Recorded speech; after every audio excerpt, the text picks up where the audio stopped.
It is 9 minutes after 10 o'clock, and Pat Paulsen, this is your life. You know, I've talked to you a lot of times, Ben. Ken, and talked to you a lot of times on the air, and this is the first time we've met face-to-face. I didn't think we'd ever have to look at each other while we talked. And I kind of wish that hadn't happened, because I had this vision of you. But that's okay. I mean, you know, I don't want to... I have a voice here maybe you'll recognize from the past. Would you just listen for a second? Okay. Hi, this is a dumb half of the former Smothers Brothers saying, whenever I'm around, I listen to Ken Behren and his Fun Pack Show on WJBC Radio. Fun Radio, with Ken Behren and Brother Without a Smothers, with the Ken Behren Show. Does that bring back any memories, just the voice? Sounds like a lot of drug damage there to me. Who is that masked man? There's another voice you may be able to identify. Hi, Pat Paulsen inviting you to stay tuned for the Ken Behren Show on WJBC. Hello. Wasn't as funny as the one Smothers did. Well, it's still good, and it gets used from time to time, but it's a pleasure. A pleasure, even. Finally to meet at last like this. Yeah. In the middle of a cornfield here. Where are we anyway, Ken? You are on the south side of town at the moment. And I mean, what town? Oh, Bloomington. Oh, Bloomington. Okay. Bloomington. You're going to be in, well, you've been all around, haven't you? You were at the ISU campus yesterday. Oh, yes, I was. I was there, yes. I was there. All of a sudden, he gets a strange look on his face. Like, well, yeah, I'm there tonight, too. That's right. I thought maybe this was one of those where you play it a month later or something. No, this is live, Pat. And, I'll have to be careful I don't say anything like Tata or TT, you know, something bad. We keep hearing, since I mentioned the Smothers Brothers show, there was a lot of concern about what you guys were getting away with on there, wasn't there? At the time, but that's 13 years ago. Has it really been that long? Yeah, I guess it's been a long time, and people still ask me about that. I thought everybody knew already. But, yeah, well, I wasn't involved in that so much. I was just an employee of Smothers Brothers at that time. So I had anytime I wanted to do something, Tommy would back me up, then he'd take the heat, which is a good way for a politician. I think that's a typical political move. If you'd watch what's happening now, probably the same kind of stuff that they were not able to do then is on TV now. Oh, yes. Wouldn't you say? Oh, sure. They do just about anything now. 13 or 14 years has made a difference. Yeah. We're responsible for all the grossness on television today. Broke the barriers down. We should be whipped soundly across the head with something. It's 12 after 10 o'clock. We have some time to spend with Pat Paulsen. We'll give you a chance to talk with him, too. You are a funny man, and I really enjoy the little visits that we've had in the past on the air. Well, I have, too. We've talked a number of times. Always had a good time. It's just a great pleasure to talk to you in person and look into your eyes. Sound so enthused. I'm going to sleep. Have you been quaffing a flagon? Quaffing a flagon? Oh, no, yeah. I know that a Norwegian expression. I'm half Norwegian. Are you really? Yeah, half Norwegian. I'm half English and half Irish. I'm 1.5. Is there anything else you would like to tell our audience that maybe you've never really had a chance to say on the air? I know people still ask you if you're going to run for office, don't they?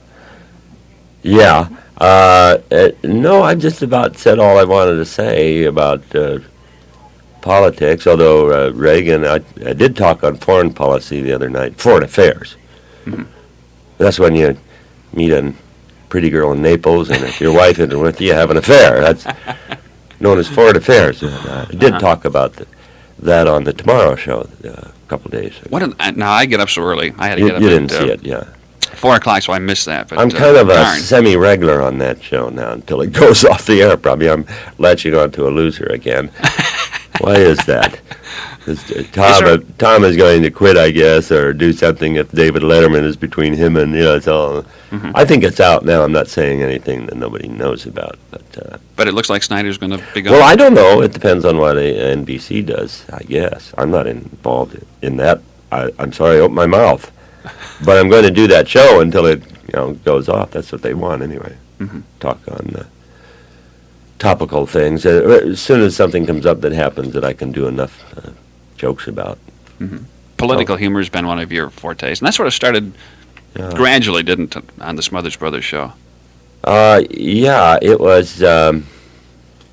I did it because of humanity, for community, for money. I did it for money is what I did it for. actually, now that I think about it. The more controversial you get, the more money you make. Lenny Bruce started that. Mm-hmm. What is I've got to get more controversial because, $150 for coming to this university is not really where it's at. What is the toughest thing about your business? Is it the travel? The travel's tough. I think the toughest thing is trying to come up with new material for what's going on in the world. That's tough. Mm-hmm. And trying them out. Probably doing something on, like the Tomorrow Show, doing something totally new and not knowing if there are any laughs there. That's very tough. That makes me a little nervous. Because when I'm doing my act, it's pretty well tested, so I don't expect any problems there. Then once you get to be a big name, it's hard to find a place where you can try out new stuff because people are going to expect you to be good, and they're not going to be expecting. Well, that isn't really true. Now, there are now a lot of what they call young comedians working around young comedic rooms with names like Laughs Unlimited, Comedy Corner, Comedy Works, Laugh Stop. There must be now 30 to 40 of these rooms across the country. And I've been working them with young comedians on the bill with me. And it's a great place to try out material. Because who knows you've been there. It's like some of the names. Yuck in Toronto. They call it Yucks for Bucks, maybe. It'd be better. Or maybe they should have names like Occasionally a Giggle. Which is really what they are. They are popping up around the country then. Oh, yeah. It's a phenomenon that... It's in a lot of the bigger cities. Chicago, I'm sure, has probably 4 or 5. Yeah, there was really a time, I think, when there was really no place for anybody to try out anything new. There was just no learning ground, right? Well, I started doing in strip clubs on the bill with a magician, singer, stripper, joints like that, and I was lucky enough to work at the Purple Onion, which was a comedic club, but one of the few. And that, again, is where the Smothers Brothers worked, too, quite a bit. Well, it started, and also Phyllis Diller did. And Jim Neighbors, too. Now, let's see, the Ice House, I think, is in Pasadena. Yeah, the Ice House was one of the first ones, too, like the Purple Onion, as far as Discovery area. And good room. I worked that a lot, every year. It's 17 after 10 o'clock. Pat Paulsen's our in-studio guest this morning. And if somebody would like to ask you a question, let's off for... Well, it's early, and it better not be too tough. Okay. I don't want to... 829-2345 is our number, or 1-800-322-9377. Okay. I can handle that. I want to play something from this album that's called Pat Paulsen. Which one are you going to play? At the Ice House. The song that Alan Sherman wrote. Oh, that's not funny, though, so you better have these people. Well, it shows another side of you. What else is on that album? I forgot. Would you like to look? Yeah, and see if I remember anything I did on this thing. Finger Shadows. You couldn't do that on radio, could you? I was thinking about doing that. Yeah, I do that. Let's listen to this first. You make up your mind there. What else would be good? Something clean, preferably, and I think that album is all. Oh, yeah, this is a clean album, yes. Well, I like to hear this song because I think it's the only song I ever did with an orchestra. And I like to hear it, yeah, although it's kind of sad.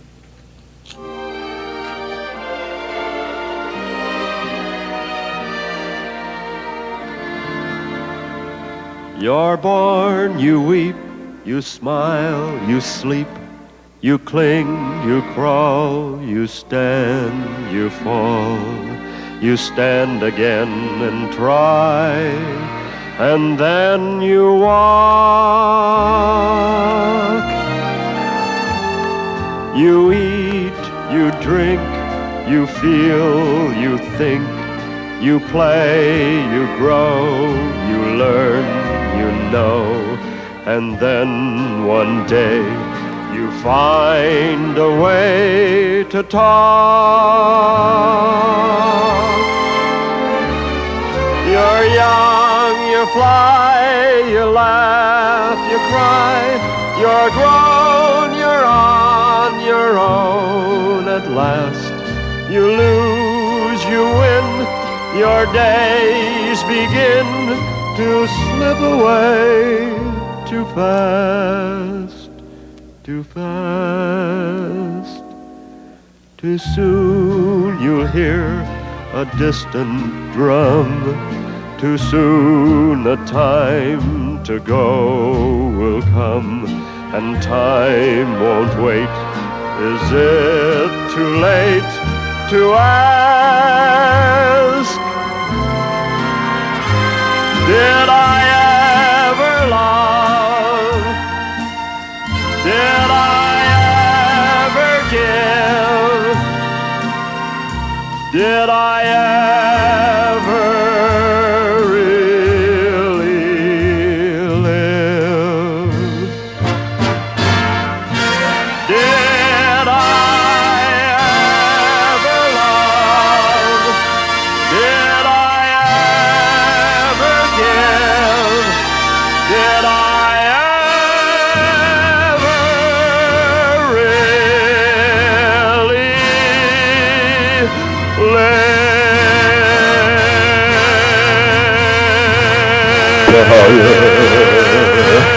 Let me get the marbles out of my mouth. That's nice. They're even applauding at the end of that. Well, yeah, canned applause, probably. Pat Paulsen's in studio with us this morning. Would you like to talk with him? You're on the air. I think you're going to need the headsets now. Headset? Okay. Yeah. You're on the air. Good morning. Good morning. Hello. Hello. First, I'd like to thank Pat for just hours of great humor that my children and I have enjoyed down through the years. It's fabulous. Oh, that's nice. And my daughter and I saw that you were in town, and I said you had been on the old Steve Allen show. Were you? Not as a regular. I appeared on Steve Allen's show once. Well, I remember, and I thought you were a regular. No, you got me mixed up, I think, with Tom Poston or No, I wouldn't Don have Knotts. you mixed up with anyone except you, but Well, I had done it once, but not as a there regular. was another comedian on there that we also enjoyed that used to say, "Why not?" And we have Louis Nye. I think that's... Maybe not. Louis Nye. Maybe they mixed up with Louis Nye. But we have just enjoyed you for so long, and I said, I know he was on the Steve Allen show, and my daughter said, no, I don't think so. So I was wrong. That's was the a third time in my life, I guess. There was a gentleman on the old Winky Dink show, believe it or not, because this came up in conversation a couple of weeks ago, who said, why not? And I can't remember his name, but he played a plumber. You don't remember that show, do you? No. I don't remember yesterday. Thank you for calling, ma'am. Thank you. Appreciate it. You're on the air with Pat Paulsen. Yeah, I just want to say I love you, Pat. We really enjoy you awful much. We just don't get to see you too much on TV anymore. How come? Well, I work at the post office up in Cloverdale, California, most of the time. Keeps me off the welfare rolls. But well, I'm probably doing late shows. Maybe you go to bed. Do you have to get up in the morning? And you Well, I get up in the morning, but I stay up late at night. Oh, well, let's see. I do a few, but you have to just catch them at the right time. Well, we'll be looking forward to seeing you more. Well, I hope so too. We was also disappointed you wasn't on the ticket this year when it came time to vote. The ticket to ride, I know. No, I wasn't, was I? No, you wasn't. Well, I We didn't have made that. a choice, you know. I don't think the support was there this year. Well, you have Well, that, Pat. Yeah. Okay. Thanks for calling, ma'am. Bye-bye. You're taking an out-of-towner on the watch line. You're on the air. Hi. First of all, I want to say I enjoyed that song immensely. I've never heard it before. I had no idea Pat Paulsen sang. Well, that's the only one. That was written by Alan Sherman from a Broadway play called Fig Leaves Are Falling. I think you should do more singing, and that brings me around to why I called. I want to know when you're going to write a book. Written one. A book, yeah. I've had two books, one, but both on presidential things. The first one was just the Pat Paulsen for President book. A lot of pictures in that one, coloring and numbers. And then the second book was How to Wage a Successful Campaign for the Presidency, a little longer. So Okay, leaving the presidency aside, when are you going to write a Pat Paulsen book?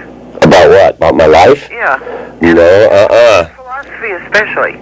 Oh, philosophy? Yeah. Oh, Where's the real Pat Paulsen? Oh, no. You're never going to write I'm it? not going to do that. Never No, gonna do because it. I'd have to tell the truth.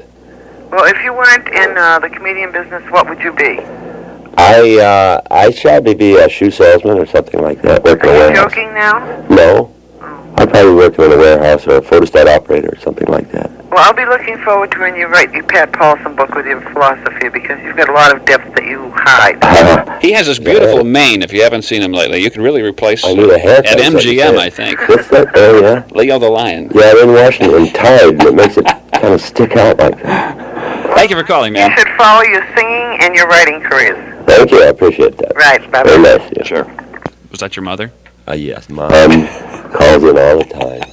You're on the air with Pat Paulsen. Good morning, Pat. Hello. I once heard mentioned when you was on an interview with WJBC earlier that you were from the state of Washington. Yes, I was born in the state of Washington. What part? I was born in South Bend, lived in North Cove. North Cove's not there anymore. Oh, we're not too far away then. I'm from Aberdeen. Aberdeen, sure. I saw my first movie in Aberdeen when I was 14 years old. That's a question I've been wanting to ask a long time. Uh-huh. That's my home state. Yeah, me too. I've been out here since 45. I hear from you, and I like your work. Thank you. And I greatly appreciate talking with you. Okay. Thank you. A couple of more phone calls. You're on the air with Pat. Hi, Pat. Hello. Wanted to tell you that I enjoyed your comments this morning and been. What did I say? I don't remember. Oh, a little bit everything. Oh, okay. But very interested in your personal life. I want to know if you're married. Do you have a family? Yeah, I'm married, but I'm not fussy. Oh. No, I'm sorry. I am married. I have three kids, and two in college, and one is apprenticing for San Quentin, looks like. Well, I certainly enjoyed your music this morning. Like the lady said, I did not realize you sang. You have a beautiful voice, and I really enjoyed the song. It was very meaningful. Well, it only took me about a week to do that in rhythm. Okay, thank you. Thanks for calling. You are going to be, you've been really running around town, as we mentioned before. You're going to be running to Lumber Lane later this morning, and you'll be there, a little after 11 o'clock. Going over there with a splinter group. Okay. It's a joke. It's very bad. Chatting with the folks. I didn't hear that. Lumber Lane. Right. And then you're going to be at ISU tonight at 7:30. Yes, for the students, and in the cabaret, in the lounge, we'll be doing for a lot of people who are contributing to the Friends of the Arts. And the Friends of the Arts is something that I know a lot of folks are really backing because it does help out. It gets youngsters who are thinking about going into entertainment as a field a chance to work with some of the folks who are professionals in the field. And I know I'm going to do two different shows there, different material. One will be political, the first show. The second show will be the guitar and the songs and the silly stuff. Okay, and that'll be in the cabaret thing then? Yes, because I figure by 11:45 they're going to be a little out of it by then. And won't know, so I might as well try balancing guitars on my nose and things like that.